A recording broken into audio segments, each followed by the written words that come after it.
You go find your fans. Yeah. The music industry, they're kind of dumb.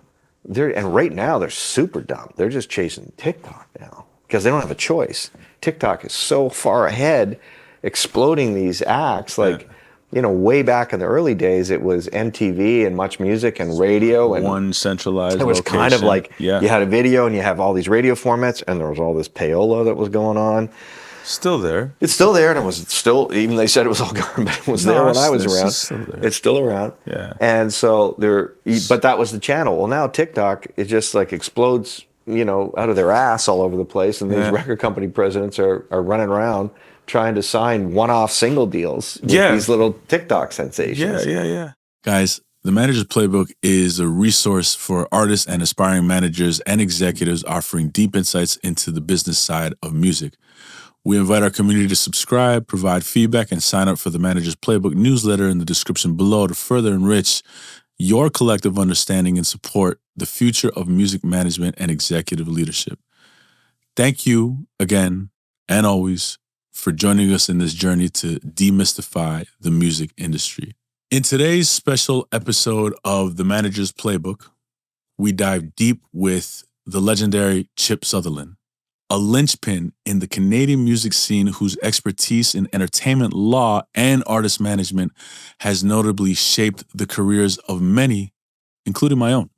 Chip's legal acumen was instrumental during the 2016 bidding war for Jessie Reyez, guiding us through complex negotiations not only in Canada, but also in securing a pivotal point with Universal Music Group in the US that allowed us access to Canadian funding. This conversation reveals the intricacies of such pivotal moments, going beyond the surface to share insider knowledge. We play a lot of what Chip will call and what I would call inside ball on this one. Now, Chip's legal practice has significantly impacted the music industry, managing iconic acts like Feist and Sloan and contributing to their sustained success. His dedication culminated in the Walt Grealis Special Achievement Award at the 2024 Junos, recognizing his profound influence on the industry. As a matter of fact, this conversation took place a day later after he was bestowed with that honor. Chip is also the architect behind the Radio Starmaker Fund, which has overseen the distribution of nearly $170 million to Canadian musicians, fostering the growth of countless artists' careers. Ladies and gentlemen, a conversation like this does not come cheap. And without further ado, my friend Chip Sutherland. Whatever you want to do, man. No, I don't need. I'm just happy you're making time for me, man. Yeah, no problem. This is good. Thank you, man. Yeah, appreciate you. No problem. Appreciate you. Happy to be here. Yeah. How you been?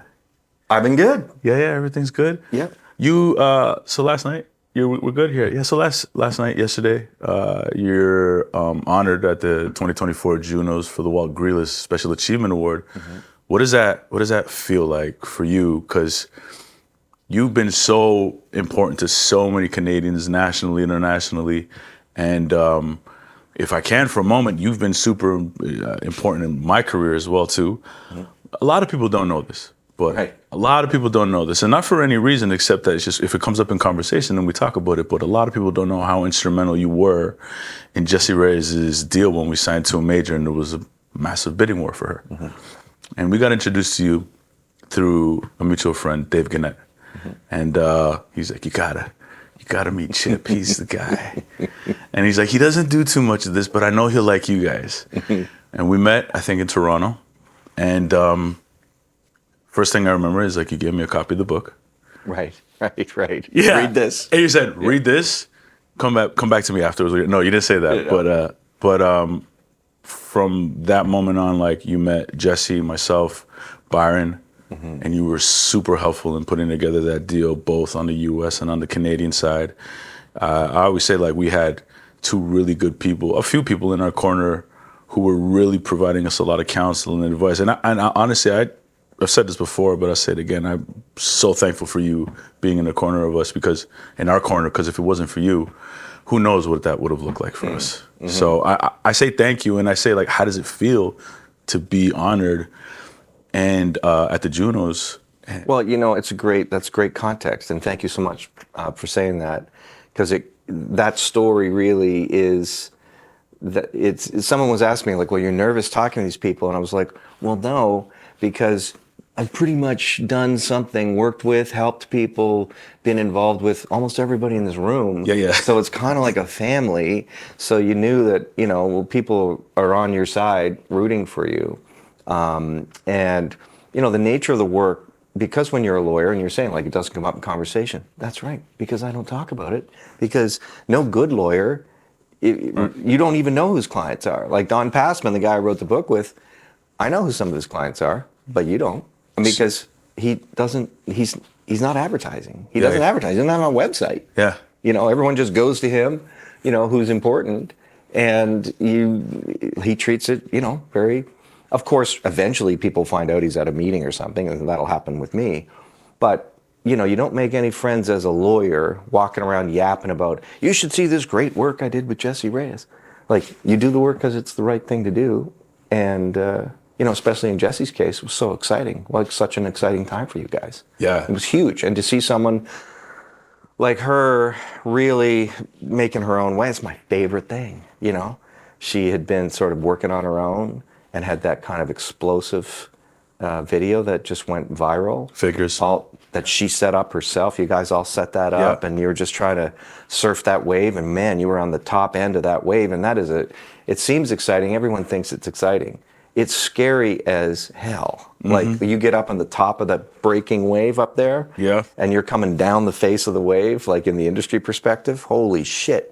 We wouldn't have been able to navigate that. It's too many things. There was a lot. It's just like whatever, we don't have to get into the details, but it's just, whatever. There's so many little hidden things. Like when you're on a worldwide deal, there's multiple jurisdictions. There's different tax considerations. There's different modeling of, once you get into, important deals, there's so many different things that unless you've seen 20 of them, you're not going to know.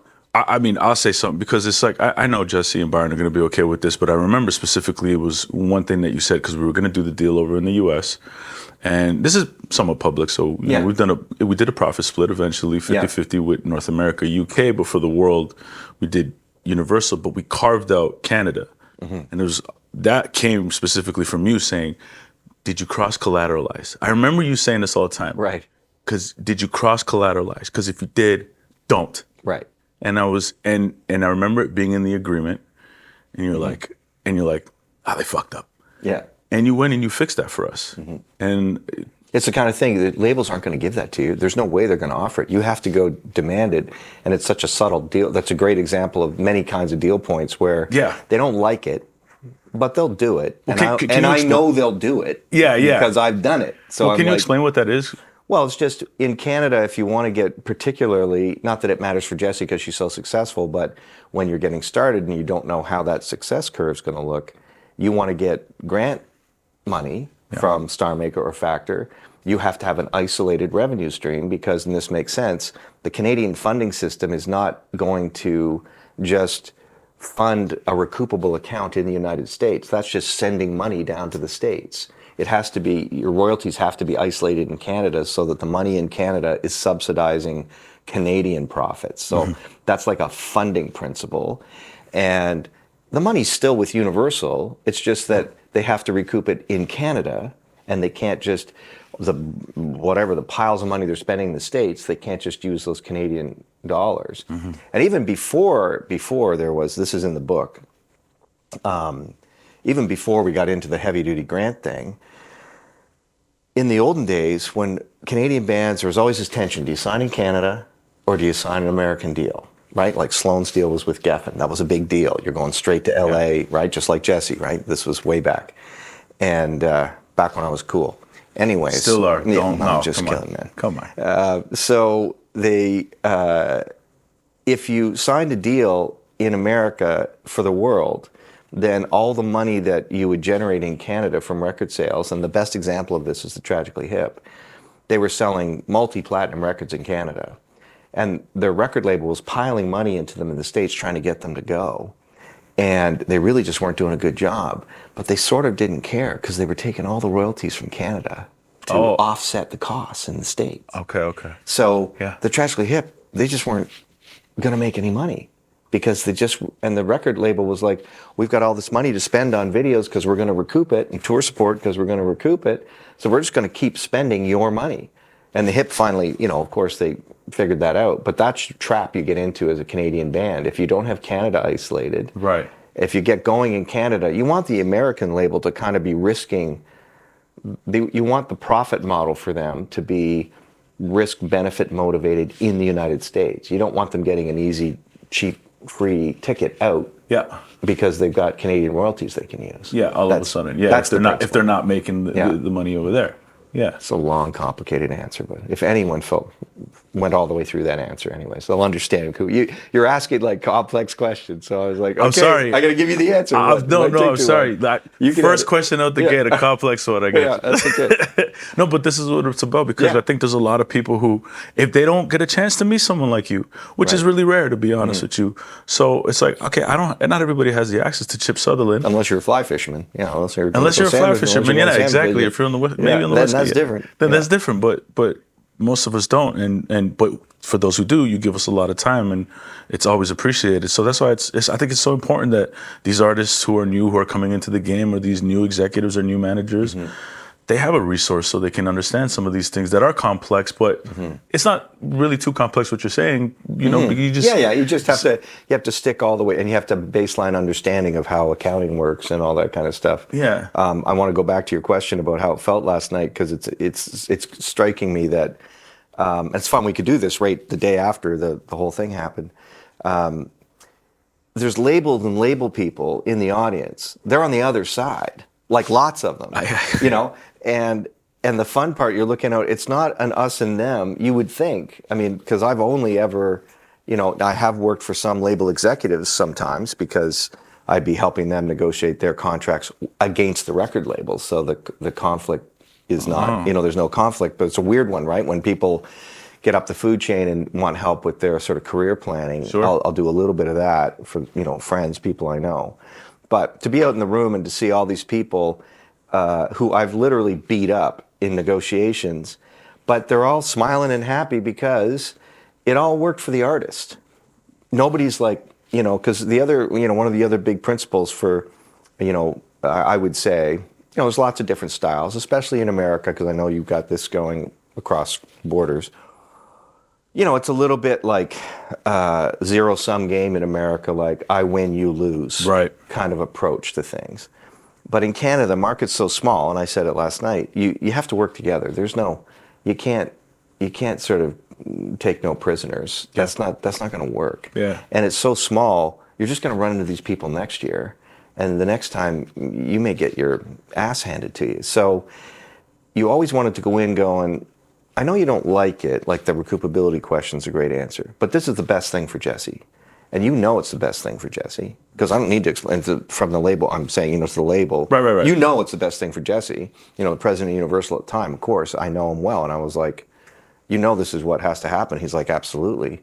Yeah. Go make it happen. Yeah. And it's the best thing for Jesse. And you guys, blah, blah, blah, blah, blah. Everyone's, we look out for our artists. We're in the best interest of the artist. The artist is so important. The artist is so smart. Oh, really? Well, put your money where your mouth is. Yeah, this is the best thing for the artist. Show me how. Show me. Do it. Yeah. And then Jesse, who's, clever enough to understand all of this and be right on top of her business and knows, then she's going to appreciate it. Yeah. Because it's not like I'm making something up and no one's ever going to know. She knows. And we're using that as an example, but I got millions of these examples where you're saying to the label, I'm not going to hose you. I'm not going to sneak around. It's all going to be straight up. But the principle is what's in the best interest of the artist. The artist, here's something I often say, and it's important for managers to know this. The artist gets one career. They get their career. That's it. Managers, you can have 5 bands. You may manage, I hope you do, 3 or 4 or 5, 6 more acts. I mean, I'm on my fucking 7th or something. I don't, I'm managing a 2nd generation of Rankins, for God's sake. I'm into 2 generations now, because Molly Rankin isn't always. Right. And if you ask me in 1994, when I'm managing the Rankin family and I'm over at Royal Albert Hall with the Rankin family, and there's 8-year-old Molly, and they're like, you know what? She's going to be bigger than they are. That's the one. Yeah, she's the ticket. These guys, they're good, but she's really going to be famous. I'd be like, okay. So, but the artists only get one career. Yeah. And you have to be mindful of that. That's very true. And so you really, and it's hard as management, because sometimes, well, I'd say it's as long as you have as your principle, like whatever is like truly best for the artist in their career, the way they want to achieve it, that's the goal. And you worry about yourself second. Because if you're any good at it, and if you look after the artists, you will have a steady stream of successful clients. And, you know, if you're being too aggressive about like sunset clauses, which make me crazy, it's like, you know what's better than a sunset clause? Just do a good fucking job and don't get fired. You just reminded me of something, and I use this all the time.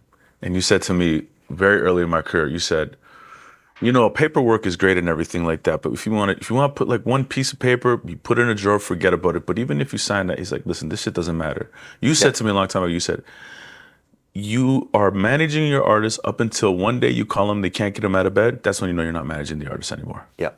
You said that to me a long time ago. Yeah. How do you balance management and being a lawyer? Well, it's the only tricky part is, of course, you never. Number one, I have no management contracts. 35 years, I've never had a management contract. That's important for people to know. Yeah. I mean, and you know what? Most of the big managers, they don't. You're right.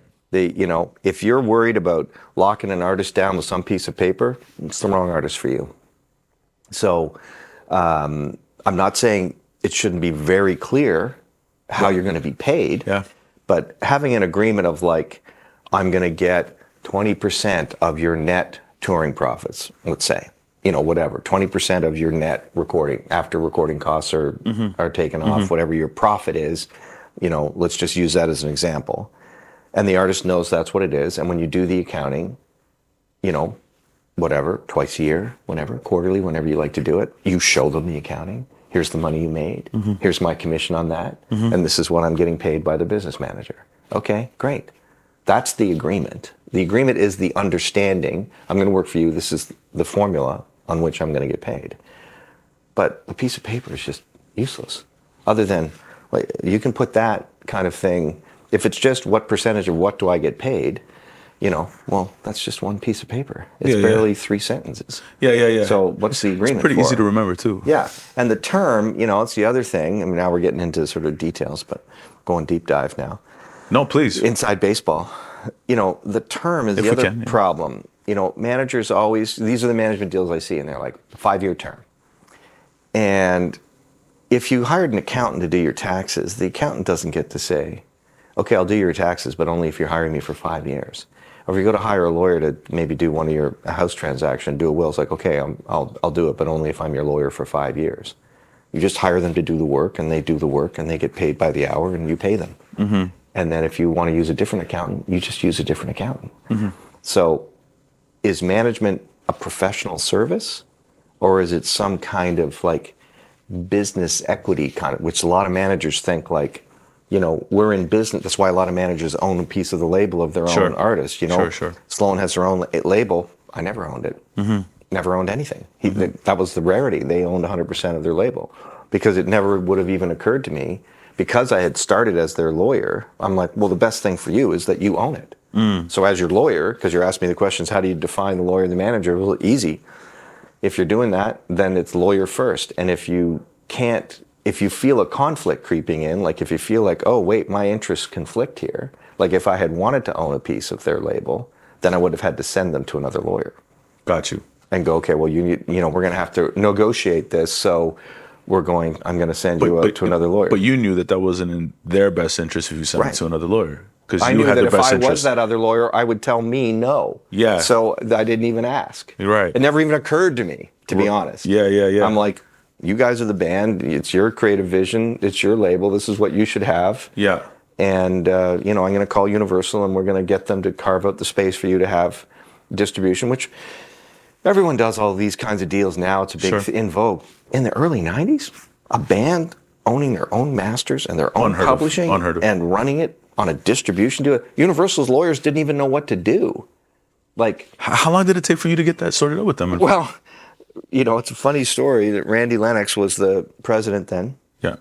And just taking over from Ross Reynolds. Ross Reynolds helped us get the rights back from Geffen by just phoning. And they were like, what? Because no one had ever asked for their rights back. And I'm like, can you just call them? They don't care. I mean, they're dropping them.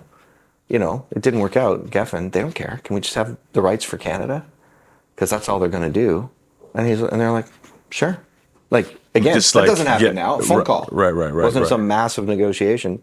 And then from the label standpoint, in terms of getting, the setup with Randy, he phoned me from a hotel in New York. He's at the Waldorf. And I said, okay, they're going to put they're seriously going to put a new record out. So this was their third album, One Chord to Another. And so we had a distribution deal for their catalog, right, that came over from Geffen, so that was fine. But what do we do with a new record? Because Randy's like, heard it and was like, man, there's some great stuff here. Like, this is going to go. It's going to be on the radio. And it was their best-selling record. Right. Went platinum. And I said, well, I don't know. And the album was called One Chord to Another.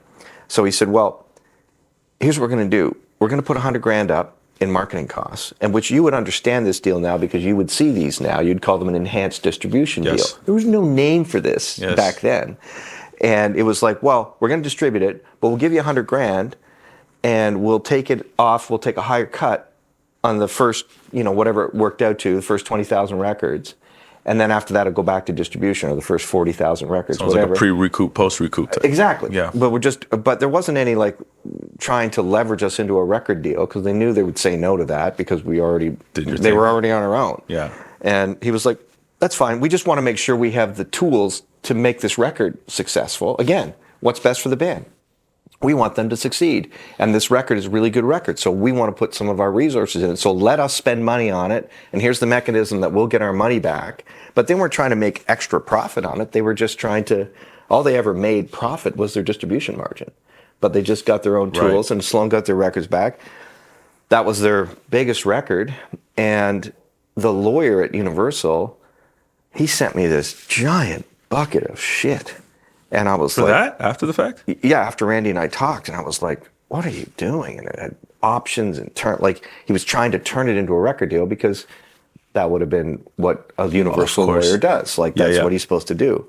And I saw it, and I didn't even negotiate it. I just called Randy and went, no. This isn't, he's missed the point. And he's like, well, what happened? And I said, I told him what it was. And he goes, okay, fuck that. He went to the hotel. He was still in New York. He photocopied the memo pad. It's got the Waldorf Astoria on it. It had 5 points on it: the amount of money, the record, the distribution rate, no term, no options. And he signed it, and he sent it to me, and I signed it. And that was Sloan's record deal. Wow. And then eventually it was time for them to move on. And, that worked great for like 3 records. They had their 2 biggest records with Universal then, on their own, owning all the rights. And then it's kind of time for them to move on. Universal got really big, did a lot of mergers. It was a very exciting time for them. They were doing great. And I was like, Randy, the young kids that are here now, they're not, like, Sloan's been around now for 10 years. Like, it's time for us to, do something else. And we had no term. There was nothing to terminate. So we didn't even know how to have a conversation, because normally you have an option and you go, we're not going to pick up the option. We're out. And so Randy was like, well, there's no option to pick up, but of course we don't want to lose Sloan. And I'm, again, same conversation. It's like, I think it's better if they just, BMG wants to have a swing at it, and it's fresh for them, and they're excited about it, and their team's excited about it. And you don't really care. You guys are doing great, and you've got lots of stuff going on. Let's just let them try it, see what happens. And he was like, yeah, okay, sure. We hate to lose them, but sure. Wow. And so we actually went to Sony, and they got signed by the Strokes A&R guy in the States, and RCA, and they made a big record. And they had another big record on BMG, and it did work, but we left the catalog with Universal. Right. Just out of good faith. Yeah, of course. Like, we won't move it. Yeah. For now. Yeah. We'll move it later, maybe. I don't know. Anyways, they're still on Universal. Amazing. 30 years. Yeah. Wow. 3 presidents, 30 years. 3 presidents, 30 years. More so seems like the relationship than anything else. No piece of paper. No piece of paper. No contract. That's incredible.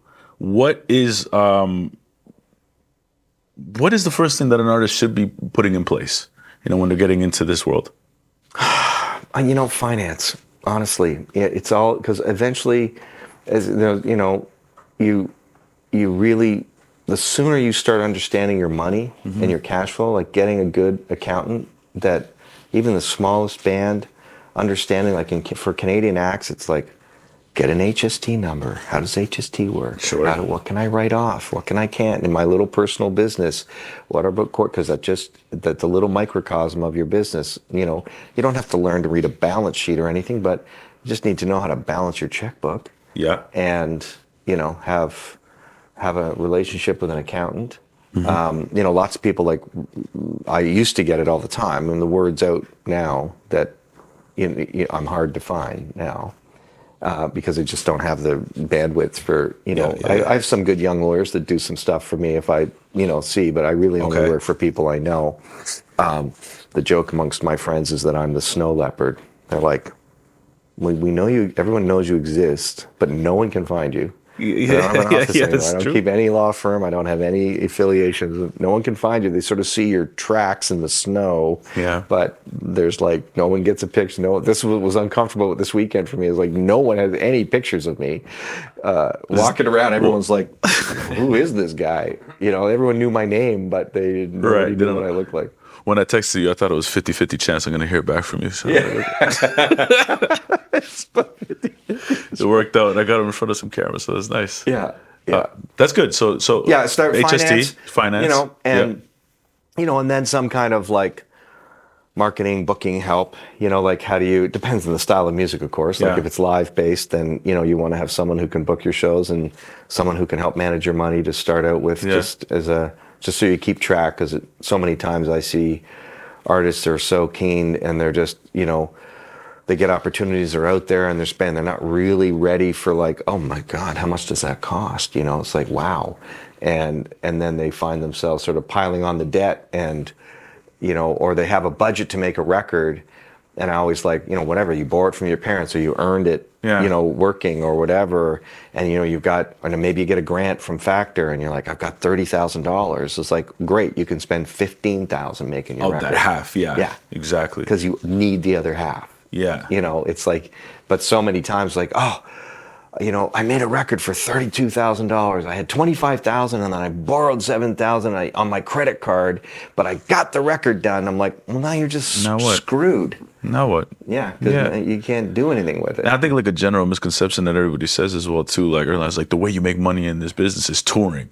And yes, that's true, but touring costs a lot.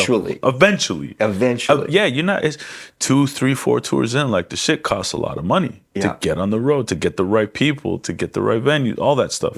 Merchandise, like so. There's an arc. You know, it's a funny arc for the more you know, your more advanced listeners that I start to see now. You start as a band and you're desperate, you're sleeping on people's floors, you're all driving in a van, you know, you're making $200 a night, you know, you just want to play somewhere and that's all you're doing. And so you're losing money, maybe a little grant from Factor or whatever, you're doing your thing. And then it takes hold, you know, then all of a sudden you're playing to 400 or 500 people, say 1,000 people, like you have a record that goes out and does okay, people know who you are, you're getting good streaming numbers, you're on some playlists, you know, and so now you're starting to play real rooms, right? And you're like, oh wow, great. And so now you're making money because you're still touring like you were a starving artist starting out. You still got a van, you're still but now you're playing like real rooms, 500 people. You start making some money, that's great. You start expanding your market, that's great. Then you get up into like, you know, maybe even playing Massey Hall size or like the Jubilee or whatever. Like you're playing, you know, 1,200, 1,400 seat venues and it feels great. And now you got to expand to England and US and all of a sudden you're losing money again. You're dead. And you're like, what the hell happened? Yeah. You know, I made money last year. Right. You know, Alan Doyle from Great Big Sea was on my Starmaker board and we had to go to a Senate hearing from Heritage. And I remember him saying this, and it really stuck with me, even though I was Alan's lawyer. I mean, I've known him since he started with Great Big Sea.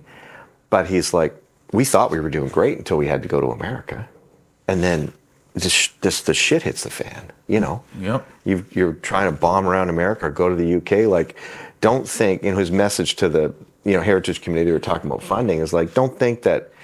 Just because you get these Canadian success stories, well, who cares? Yeah. If you can't get out of Canada, And it's when you get out of Canada, you're starting from scratch. It's starting all over again. And again, it's tempting to, and some managers, this is where the artist-manager conflict comes in. Some managers, you're doing a good job. You think you're doing a good job. You're doing the right thing. By expanding your artist horizon, you think you're doing the right thing. That's your job. Mm-hmm. But the manager's bias is work the shit out of the artist, because you don't have to get on the bus. You don't have to be in the van. You don't have to go to these gigs and not eat a vegetable for 5 days. Even though some managers, of course, and I used to go on the road with Sloan and the Rankins in the old days, you do it so but you're not with them all the time. Nobody even wants you there all the time, you know. But you push them too hard. Yeah. And then you think you're doing a good job, but all you're doing was you just made the artist work for 3 weeks to make no money or lose $5,000. Mm-hmm. And then here's the trick, so my management, the management ideas are, don't worry too much about the contract, as I told you, as you learned. When it's over, and you just work something fair out. You can work a fair number based on the work you've done to date. That's fair. But people who try to claim ownership and suing people, there's some horror stories in Canada. There's been some high-profile acts that got completely bogged down, and managers have kind of stuck them. And no, to be fair, Jesse and I stopped working together maybe 16 months ago. It was a very mutual agreement in terms of, hey, this is what the pipeline is for me. Yeah, right. Here's what's in the pipeline. All good. No problem. No issues. Exactly. 0 issues. I'm very proud of you. That's exactly the answer. I got to give a lot of credit to Jesse as well and Byron. Everybody, we were all on board. Everybody was good, and it was just, there was no issues whatsoever with that's why you'll manage other bands. Yeah. I don't know about bands. Or artists. Sorry. I don't know about bands, but Sorry. But or not, but by your choice, you'll have the opportunity to manage other artists because the word gets out that's your straight up fair guy. So the thing about managing art, I don't believe in term, just so we're going to cover off some of these things. Yes. So I'm going to just give you the pointers. Okay. I started talking about this, the 5-year term. Well, you start managing the band and you have a 5-year term. Well, by definition, you're going to be right in the thick of it as you get to the 5-year point. So why on earth do you want to force that conversation? You do not. You really want a 7-year deal, and there's no way you can ask for a 7-year deal. 3's too short. 5's right in the middle of when the good stuff should be going good. Yeah. And 7's too long. Yeah. So the answer is no term. You just start working for them, and your best weapon is just do a good job. You said, some artists are a little kooky. Now let me play devil's advocate, and this isn't my thinking because I subscribe to what you're saying. Yeah. But what about the manager or the lawyer for the manager that says get the terms, and then also do a sunset because you are, if you're making money, and you're not there anymore. Well, they're not paying you anymore, and they got another manager that's coming and eating off of the work that you put in. You should get something back for that. Right. What do you say to that when it's like a sunset and there's some money that's not directly in the pipeline, but it comes afterwards? Yeah, what I say is that you have to decide, is management a professional service? So I have a very good accountant. She's doing all my books. She's planning a bunch of stuff. She set up different companies to make sure that we're managing all the tax breaks the right way, do this whole thing. And then my company does really well. I pay her the same amount. And then if I... On a monthly basis? No, well, just annual. She does the work, and I pay her when she does the work. Okay. And she's done some great things. And then say 5 years, I still have the same accountant, but let's say I wanted to use an accountant in the UK. And now that accountant in the UK is a much easier job because they're living off all the work that my other accountant did, but they're doing all this, it's just, you don't own that. You just don't own it unless you're going to invest. So my answer to the artist is every other industry, if you were using this exact example, a software designer, right? Or I worked a lot in healthcare. I worked for hospitals. I designed innovation platforms for hospitals. So doctors who are inventing things. Just because if you're exploiting a IT project or software or a device, a medical device, the only way you would get a piece of future revenue is if you invest it. Right. And your time does not count. Managers just get way too precious about how important their time is. Your time is The fucking cleaning lady is just as important as you are. The bus driver's just as man. important. Your time's no more important than, Yeah. lawyer's time, sure, maybe, because they have expertise and then blah, blah, blah, and you have expertise, you get an hourly rate. Okay, Yeah. that's fine. But, most good lawyers don't have sunsets. There are exceptions, and, there are lawyers in the States that shop deals for percentages, when you know some of them.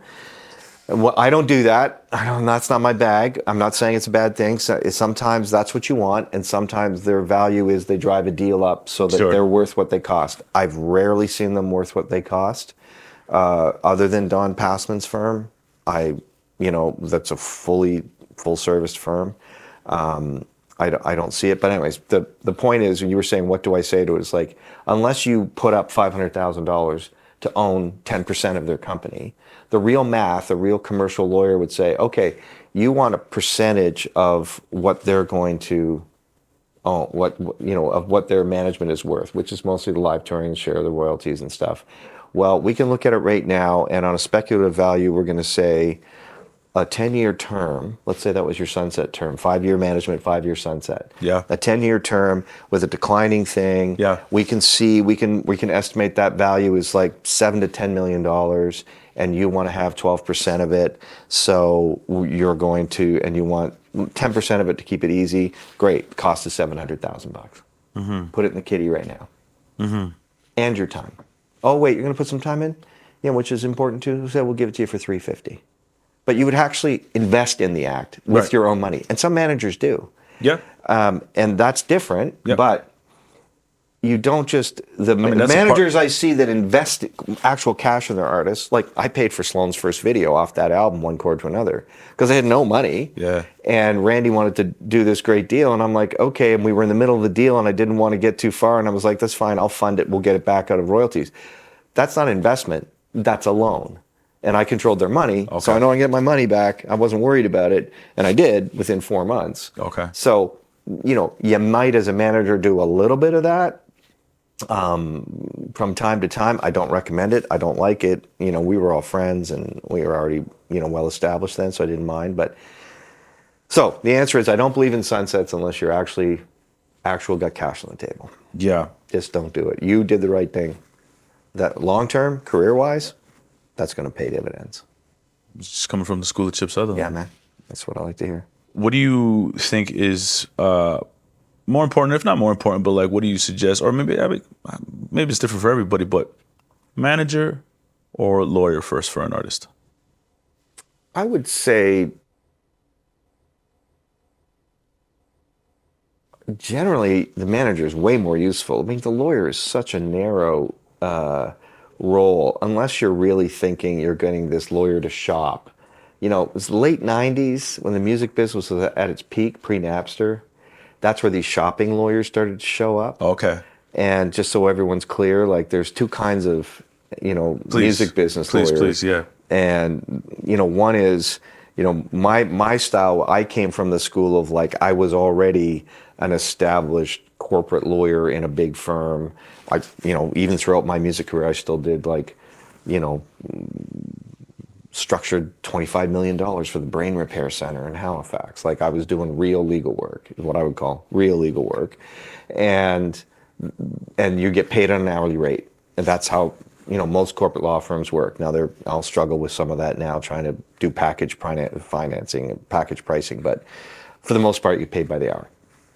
Then when there was so much money flying around, then these shopping lawyers started to show up where they're like, I'll take 7% or 5% or 10%, and I will take your masters. And I'm so well connected. I'm the dude. I'm going to go get you a deal. And you'd get no deal, or maybe you get a $100,000 deal. I'm going to get you a $500,000 deal by creating I'm going to put blood in the water and value, have a feeding whatever, frenzy. maybe, And then I'm going to take, 10%. But then, so there was that for a while. I saw it work. I never did it because I was already friends with all the record company presidents. And in some cases, I had done some work for them. So people would be like, can you get my record to so-and-so? I'm like, I can. Yeah. But I'm not going to. Because that's sort of a violation of like, I'm not pushing shit at him or her. they'll find you. You just go find your fans. Make no mistake. Jesse's a great example. Interesting. Yeah. You go find your fans. Yeah. The music industry, they're kind of dumb. And right now they're super dumb. They're just chasing TikTok now because they don't have a choice. TikTok is so far ahead, exploding these acts. Like, way back in the early days, it was MTV and Much Music and radio, and one centralized. it was location. kind of like you had a video and you have all these radio formats, and there was all this payola that was going on. Still there. It's still there, and it was still, even they said it was all gone, but it was there when I was around. It's still around. Yeah. And so but that was the channel. Well, now TikTok, it just like explodes, out of their ass all over the place, and these record company presidents are running around trying to sign one-off single deals with these little TikTok sensations. Yeah. It's it'll die down. That's just the phase that we're in right now. Yeah, I look at that as well too. I was just talking about that at lunch. Where it's just like, okay, cool. I'm like, major label isn't taking the time to develop the artist. They're not like actually finding. If they find great artists, what's the numbers? Yeah. What are the numbers? Okay, so if the numbers are looking like a hockey stick on TikTok, I'm gonna go throw a bag of money at this artist, but I really can only care about the single, and then make the money or recoup on that single because they do the data and they do the math. But you're lucky if you get a second single on the board, or if you get a release date for a second song, or a third song, or an album even these days, because they're making their money and their revenue off of this their one song. Totally changed. I mean, in the old days, like you think about Bruce Springsteen, like he had kind of two soft albums before exactly. Born to Run. He would have been added. He would have been. I know way. He would have been an artist to this. But they didn't. That's not how they thought. And Tom Petty was the same way. Like all that, blah. I'm just an old man now. You just think about some of these acts, but it's just got to explode right away. All this to say like, well, where's the role for the shopping lawyer now? Oh, you got this exciting thing on TikTok, so all these labels are lining up. But I'm like, the feeding frenzy is already there. Just any good lawyer, I never did it. It's like any good lawyer is going to be able to just pick a number. It's not complicated. Pick a number, and the real thing you want the lawyer for is kind of to protect. It's my bias. Please, for all the all the shopping lawyers that are watching your podcast, please don't send me the hate mail about how wrong I am about how great shopping lawyers are. I mean, it's great. I'm not saying it's awesome. It's great. There's a role. It's there's a role for a running back. There's a role for a quarterback. There's a role for a wide receiver. I get it. I'm not picking favorites. I'm just saying that from an artist perspective, what you really want is that lawyer who is going to be doing the whole plan. Like, oh yeah, sure, money is just one thing. In fact, I always said money was the least important thing. Unless it's an when doing the deal. When you're doing the deal. Yeah. It's the structure that matters. Very the money, true. Very true. You're going to recoup it, and then it's just going to be like the advances don't matter because you recoup. I've had lots of acts where they get an advance from the record label that maybe they had fought for and maybe given up other points to, but then they became very successful. They put a record out and they were recouped on the first accounting. So all the record labels doing at that point is they're just a bad bank line of credit. They're just like, here's $400,000. Oh, there's $480,000 in royalties. Great, we'll take our $400,000 back. Yep. And you gave away what? For nothing, Right. So the money thing, it seems exciting, and I'd be looking for lawyers who have more experience in a general way that can do help you with your tax planning, get you a good tax accountant and teach you how to do a business plan. Like, how are you going to operate? Where does this money get spent over a 3-year period? What's the exactly. What's the plan? And your lawyer can isolate, because I do his deals as his lawyer, but then I act as his business manager, and this is all public information. Then I'm outside of, even though I'm very close to his managers and respect them and we have a great relationship, I'm there on purpose because I'm the outside guy and I'm grumpy.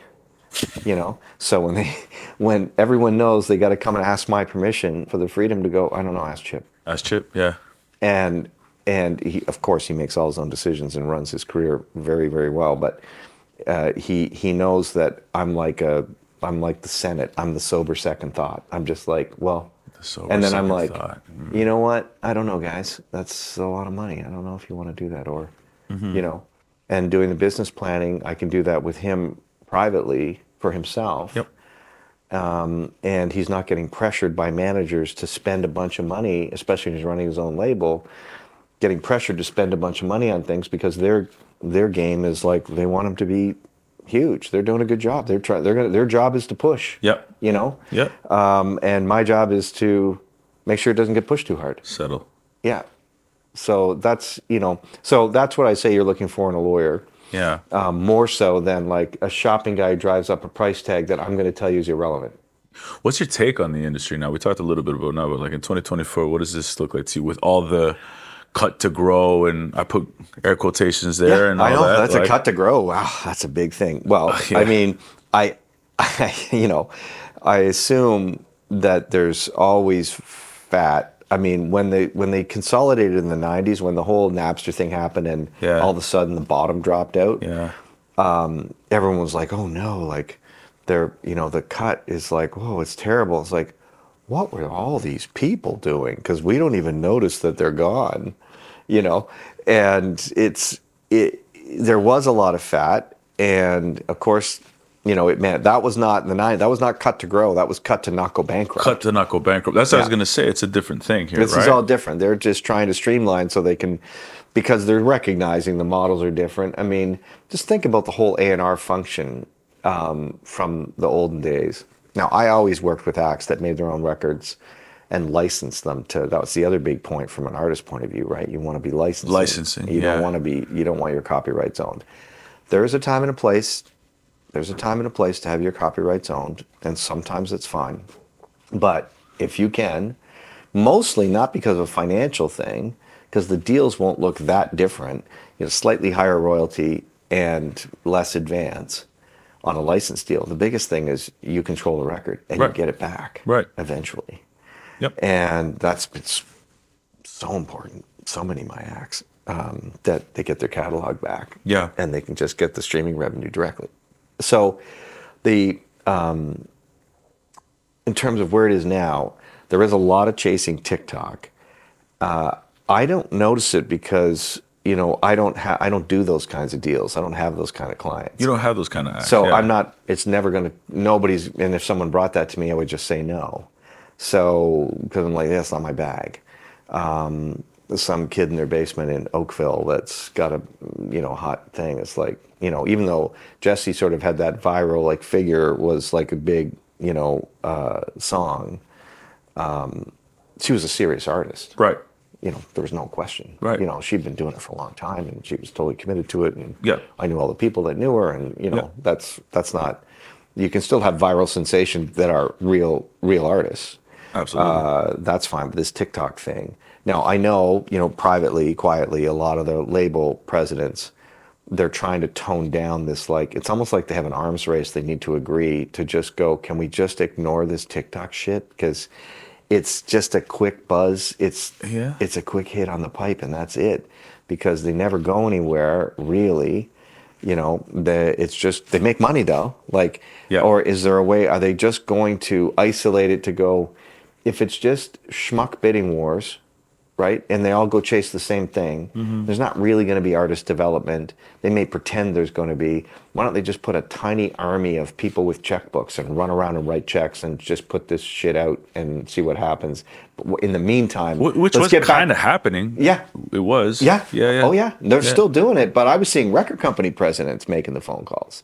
And if I'm running Universal, I'm like, nobody important makes that phone call, because this is just going to be kind of here and gone kind of thing. Now, I don't know. I mean, someone's going to say, well, this TikTok sensation became a big band, and maybe that's going to happen, or a big act. I mean, sure, maybe. Yeah. It's possible. Well, there's the middle artist, right? Mm-hmm. I think, I don't know, this is my guess, and I'm of average intelligence at best. And I think that a lot of these cuts, what's happening here is that, you're, let's say Universal, for example, argument's sake, I think it's $250 million off the books or whatever that number is over the course of X amount of months or years. Yeah. You take away all those, people who are there. Well, now, whether it's trimming the fat or not, or appeasing a stock market price, whatever it is, you lose all those people. Well, what's going to happen to the artists that are in the middle on those labels? Yeah. You're going to start to lose them as well too. So to your point, because you can't service these artists. So go the extra step and think like you're the corporate guy running the place. Yeah. You're like, why do I give a shit about those middle artists? Why do I care about that? From a profitability point of view, if I'm making all my money They're not keeping my lights on. Quick banger TikTok things that with the odd one we can find and turn it over right away and make a quick buzz bang on it, or we've got Taylor Swift or whatever, then that's the business. And this middle stuff is just a bunch of A&R guys jerking off with a bunch of acts that are barely going to make back the money we're investing in them, and they're soaking up so much time and resource. It's like whatever. And as you know, there's so much more history lesson. If you go back to the 70s, which is sort of like the modern music business starting, really, right? The Beatles, the Stones, 60s, but really it's the 70s, right? You start going.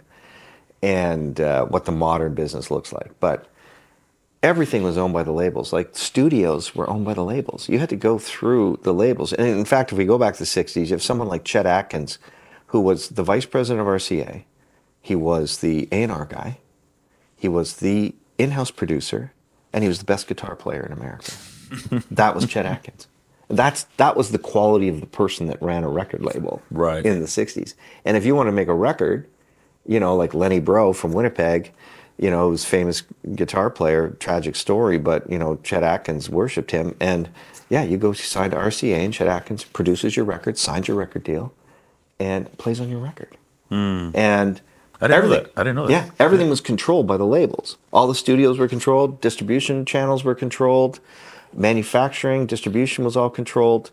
So you get into the 80s and there's more private studios, but they're so expensive. Like when I made my first record in Blackpool, a little plug for my original band. Little drumming? I was a guitar player, really, which is the funny part. And all the video last night was me playing drums, which is true. I did play drums in the band, but that's like I was a high school drummer, and I was a terrible drummer. Didn't look like it. I was, I could play, but I was like, it's like I'm actually a way better guitar player. Anyways, it doesn't matter now. No one gives a shit how good a guitar player I am. So it was so expensive to make records. Like we made our record 2-inch tape, cutting 2-inch tape. Right. Terry Brown had produced Rush's albums and April Wine's records, and he's producing our record, and he's cutting tape. So now it's like, Jesus, Sloan makes a record on a tour bus, So the control and the means of distribution now is so much broader, and there's distribution deals are available now for people. All kinds left and right, because you could do all the label services you could do. And the marketing now, you run your own fan base, you keep your own email thing, Spotify, like you don't need to worry. You used to have to worry about positioning every record store. The big thing about your release was, are you going to be front racked? The record labels would pay reps to go get front racked at at whatever, it's Sam the Record Man or whatever. That was the purpose of Tower distribution. That was the whole point. These local reps, and when you played in the city, you'd go and you'd meet the local rep, and he'd take you to the record store, and you'd do a in-store I don't know what signing. any of that looks like. None of us in this industry look at this now. Now, the younger people coming through, they're like, what are you talking about? It's like, it's just on Spotify now. Like, Afy, who is Act Bahamas, he's like, if it says like Saturday chill, coffee, walk on the beach, I'm on it. Whatever the playlist is, if it has beach, chill, coffee, Saturday, rainy, I'm in. That's me. Yeah. So once you're, now the game is so different, but it's so broad. So anyways, the point of the story was the labels used to have a lock on everything. Yeah. Distribution, manufacturing, studios, signing the bands. It was one way through, radio through payola, because they were the ones paying the payola. So now it's Wild West. So the labels, they don't need this middle ground thing anymore, because they're only going to do high and Massive. quick bangers. Yes. Like singles, some of the pop acts that are like more quick bangy, like viral things. And the massive stuff, it's really not in their interest. It's kind of the way that economics works. Like eventually they're like, the managers are going to do this now, right? Exactly. Or the indie labels are going to Exactly. do it. The smaller boutique labels will Yeah. do the development work, and then we'll just write them a nice big check. It's how Nirvana happened. They were on Sub Pop. Right. And they did Bleach, and they were opening for Sonic Youth, and Sonic Youth was signed to Geffen, and they were like, these guys are great. You got to sign these guys. But Sub Pop had done all the development work, made their first record, and then Geffen just wrote them a big check to buy them out, buy the contract out. And for Nirvana, it was like, well, we get more resources, we get a better royalty rate, like we're going to make more money here. Yeah. And Sub Pop, that's what built Sub Pop, was doing that development work for them. So what would you recommend then, or if you would, to an artist that you represent? Say anybody that you have, like when you're looking at that major label structure, how are you guys looking at that, or what would you recommend? Yeah, number one is there's no one size fits all, right? So there is no one recommendation. Like, what kind of act is it? Like, is it a Canadian act? Is it an American act? Because I know your base is broad. Yeah. If we're talking to Canadians for now, it's pretty important to have a Canadian hook, because as we talked about the speech about having your royalties non-cross-collateralized in the States, for funding, there's a huge, like Starmaker alone, as a Starmaker act, you have to sell like, 7,500 records. But once you're up on the platform, once you've sold enough records to be something, it's not a very big bar. Yeah. Well, let's stay on that Starmaker for a second. Talk about that, because there's not enough people who know about Starmaker as well. Well, Starmaker started 2001. The quickie background, it's money that's provided by radio broadcasters in Canada. So the important thing, it's not a government fund. So Factor is the government fund that's funded a lot. It's funded by private radio, but also by Heritage. There's provincial funding grants, but Starmaker is 100% private money, which means it's way more flexible because we don't answer to any government regulation, Treasury board. We just have a board of directors made up of industry specialists. And whenever a radio station, what they are allowed to buy and sell their licenses, and the CRTC put a tax on it, like a deed transfer tax on your house. When you sell your house, you got to pay 1.5% to the city, right, to the municipality. When you sell a radio station, you got to pay 6%. It's called a tangible benefit. So you sell a radio station for $100 million, you got to pay $6 million into these benefits. $3 million of that comes to me, comes to Starmaker, and gets divided a couple ways. But so over the years, we started with $23 million, and now we've given out over $160 million in 23 It's incredible. years. We got about 3 years left of money because, of course, at some point, radio stations consolidated their ownership, and then it's all consolidated. So there's no more transactions because they're all maxed out. Big companies are as big as they're going to get. There's only so many radio stations in Canada. So eventually, that all consolidated. So that's where we are now. So what happens now? Well, we would just shut it down because it did what it was supposed to. One argument is, shut it down. That's what we said. It served its purpose, 25 years basically, and the consolidation happened, and radio paid for the consolidation, and we distributed the money. You're welcome. That's one argument. Or there's Bill C-11 is the bill they're working on here to have the DSPs, the digital service providers like Spotify, iTunes, Google, YouTube, to say you're a big distributor of music now. You're like a radio station, but you've been getting a free ride. Because broadcasters have always had to pay, and it's not just radio, it's also film and television, right? So the radio has always been expected to fund Factor and fund Starmaker through their tangible benefits. And then Spotify just swoops in, and essentially you get a playlist on Spotify and you just put that on in your car. Well, that's the radio, right? It's just subscriptions instead of advertising. Fair enough. And now they have advertising in some of their services, right? Right. So when there's ads on those services, well, then it really is radio. Other than you don't have a disc jockey, whatever, a morning crew or whatever. But essentially, it's so there really is no there is no argument for them not contributing. It's always been part of the deal with broadcasting. So, and it's probably worth it for them just to pay up. I mean, radio's just paid it, and they should just pay it. I mean, there is an argument that, well, it's going to get passed on to the consumer. It's like, well, that's your business model. That's your problem. I mean, how you deal with your input costs, or that's your problem.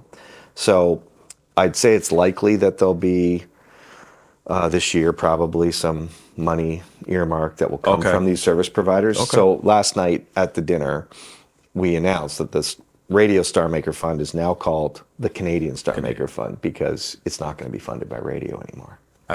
In the next 3 years. After the next 3 years. I mean, we'll spread that money out, but it won't be funded exclusively by radio. There'll always be some radio. Super important. It's just, I think it's incredible. Starmaker for Canadian artists, to access that fund. Very helpful in our career as well too, for the touring act as well. Sure. I think it was the numbers.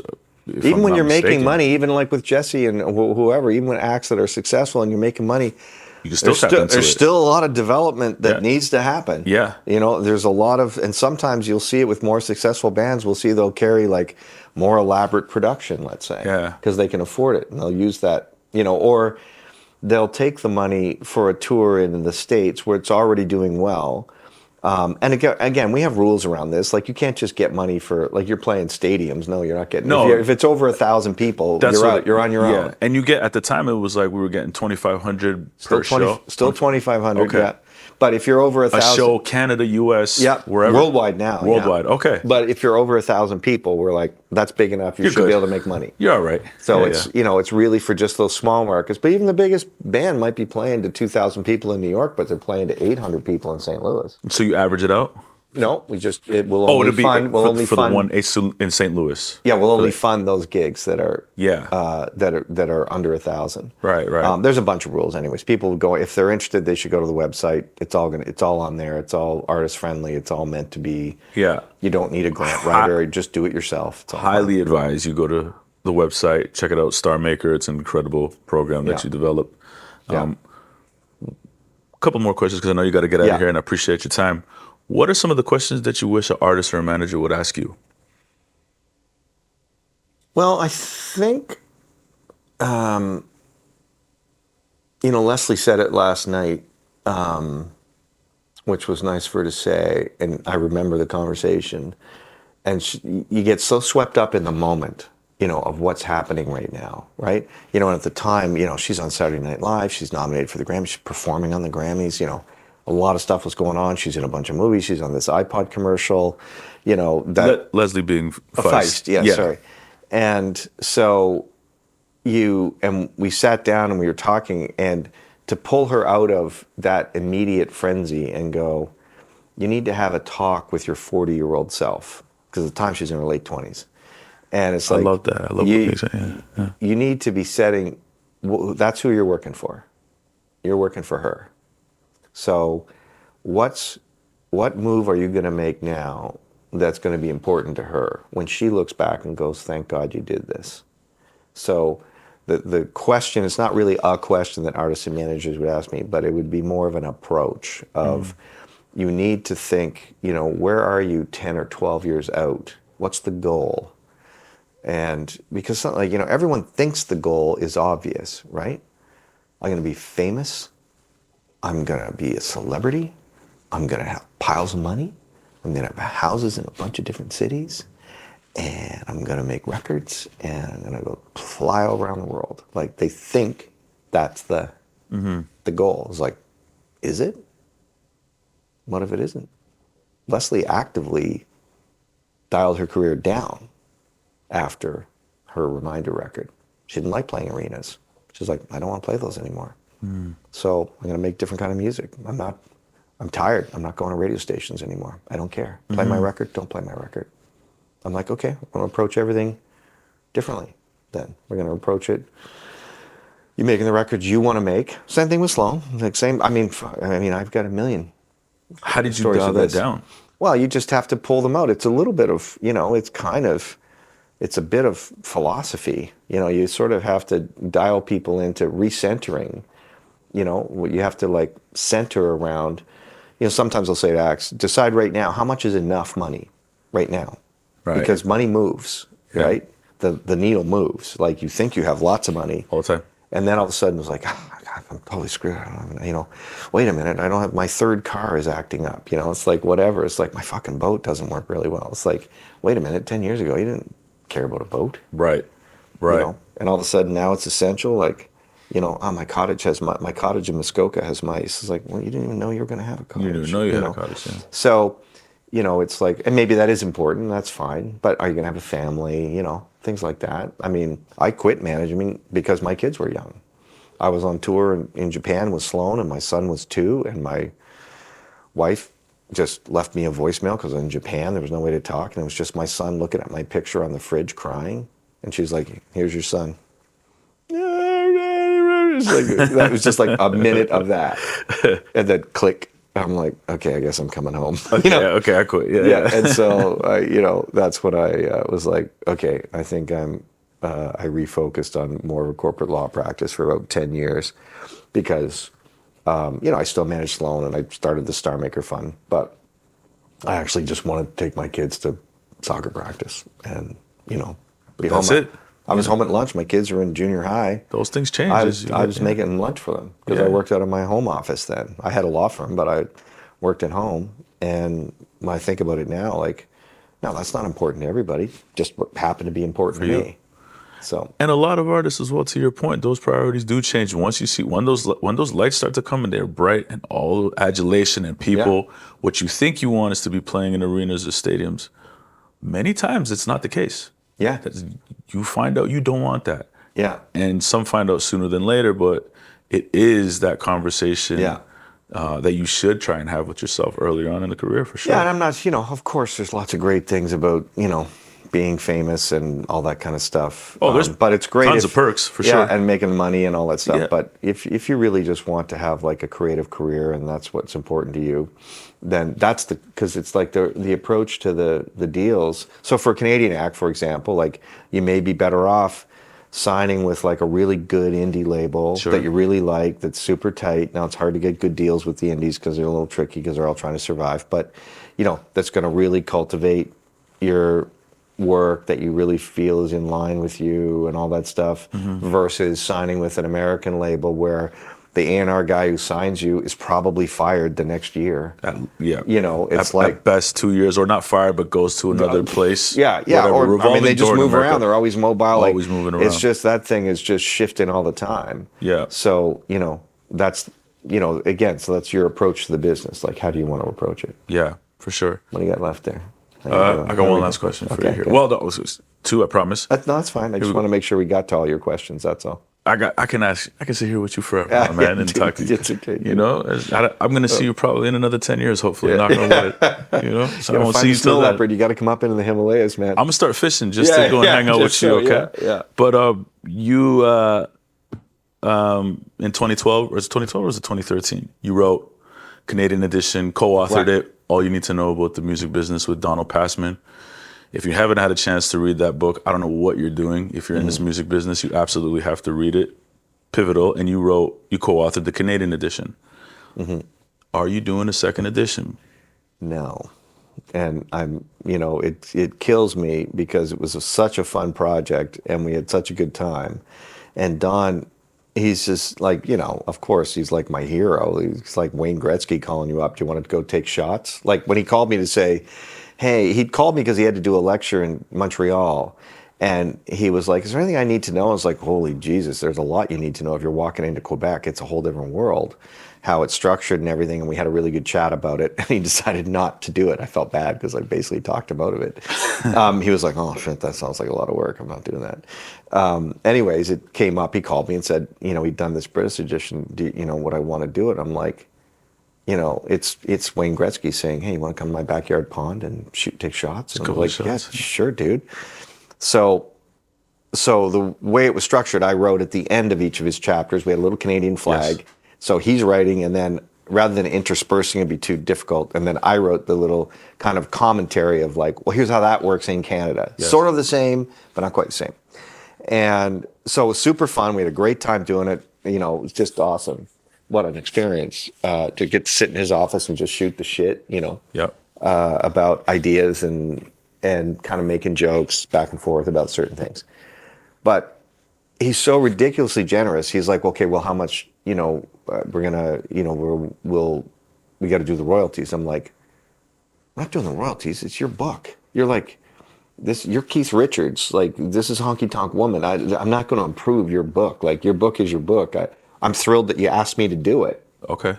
Put my name on it. We're thrilled. Oh, no, that's not going to work. So there's this so we did this little royalty deal, which was very nice because I bought a really nice fishing rod with the royalties. Handmade bamboo fishing rod. I'm very proud of it. So it's very exciting. So, but by the time we finished the book and it went out, his next edition, because the guy's a machine. Yeah. Like, it's unbelievable. He already had another edition ready to go. And it's a lot of it, he's very committed to this piece of work that it's been there since the 90s and he keeps it up to date. So he's constantly putting these new editions out. Yeah. And it just didn't make any sense to keep doing the Canadian edition because most of the points I'm making are all on sort of the fundamental stuff. And there's not going to be a bunch of huge changes in some of his newer pieces. So he'd already almost half done the newest edition by the time we got our Canadian edition out. It sold out right away. The whole printing sold out right away. And then the publisher was like, well, we're putting a new one out now. Right. So we don't need to reprint this old one because we got a new book. Okay. But it doesn't have the Canadian pieces in, right? And so I was like, Don, of course, he would have done it if I'd asked him, but it just didn't make any sense. It's like, you do you. This is 20, okay, so just so we're clear, this 2012 you did this. This is 12 years later. Some things have changed fundamentally. Oh yeah, quite a bit. could do one now. Yeah. Like, we could do one now, but frankly, his book is so good. So, like, to all the people that are, watching this, just get Don's, whatever the most recent edition of Don's book is. Sure. That, that's fine. And it's too bad. I wish I could just pull my Canadian stuff out and have it in a tiny little companion booklet. You know what I mean? It's like, here. Yeah. Because they can't keep repressing this hardcover book just to add my little bits on the end. It doesn't make any sense. I mean, I would disagree with you on that. If there's one thing I could disagree with you, it's going to be that, because I think it's super worth it. It's also like $150 or $200 to find the Canadian edition now. I know, it's Amazon. Impossible. I know. Yeah. What I really wanted them to do, and I probably could ask them, I suppose, is just do it's almost been so long now that they could say, here's the Canadian edition, here's 500, just print 500 copies. Right. See, Canada's so small, right? True. Because, of course, this doesn't sell in the States either, because who cares in the States? So if they just printed 500 copies so people could get it, and it was just like a warning label, it's like, this is an old edition, we're just doing it because we've had a lot of people ask us. Fair enough. Yeah. I wish I had just bought 100 copies then, because everyone asked me for it, and I'm like, they're all gone because I was giving them away. You were. I'm honored you gave me one. Yeah, man. Yeah. So, anyways. That actually leads me into my last question here that I ask every guest that I'm with. And if there's 3 books that they could recommend to somebody to read, whether it's in the music business or not, what would they recommend? I think we've covered 1 book. So maybe we can say 2 for you. What are 2 books that you would recommend? I think I'm going to go, that's a good one. I think really you should read The 7 Habits of Highly Effective People by Stephen Covey. It's just a good approach to everything. It's a timeless kind of advice. The self-help book before really was something called self-help. It's really a philosophy book. So don't be fooled by the cover and the marketing. It's not. It's philosophy. Yeah. I read that when I was like 21. Some great, but I read like 20 pages. I was like, I'm not ready for this. I'm not ready to face this human being yet. There's some rules in there. So no. But I revisited it again, and it was a phenomenal book. Yeah. So helped for just working in business, especially a really personal business like this is, there's all these, he has all these habits of people like,